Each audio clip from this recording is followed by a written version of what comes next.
Halo sahabat Demokrat, berikut berita terkini tentang Partai Demokrat hari ini. Krisis ekonomi akibat pandemi COVID-19 tidak menghalangi rencana pemindahan ibu kota negara yang baru. Rencana pemindahan ibu kota negara ke Penajam Pasir Utara, Kalimantan Timur terus berlanjut. Menindaklanjuti isu ini, DPR pun telah mengesahkan rancangan Undang-Undang Ibu Kota Negara atau RUU IKN menjadi undang-undang. Fraksi Partai Demokrat turut mendukung RUU IKN disahkan, namun terdapat beberapa catatan kritis antara lain mengenai waktu pemindahan, anggaran yang dipakai, dampak terhadap lingkungan, aspek keamanan, serta transparansi selama proyek berlangsung.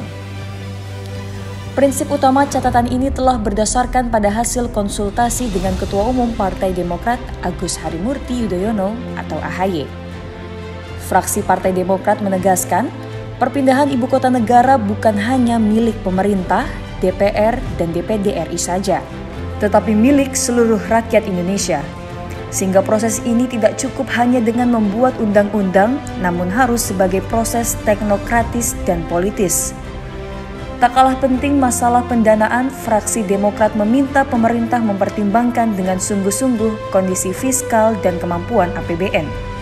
Sebagai proyek prioritas strategis nasional, pemindahan IKN membutuhkan sumber daya pembiayaan anggaran yang besar.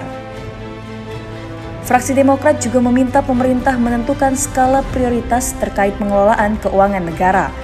Apalagi per akhir Desember 2021, utang pemerintah sudah menembus 6.908,87 triliun rupiah, dan penerimaan negara dari sektor pajak yang diukur dari tax rasionya justru semakin menurun. Terakhir, fraksi Demokrat mengingatkan agar proses pembangunan IKN baru harus mengedepankan prinsip akuntabilitas dan transparansi yang sesuai dengan prosedur dan dapat dipertanggungjawabkan.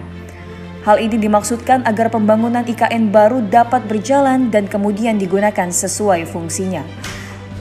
Demikian Demokrat Update hari ini. Bersama kita kuat, bersatu kita bangkit.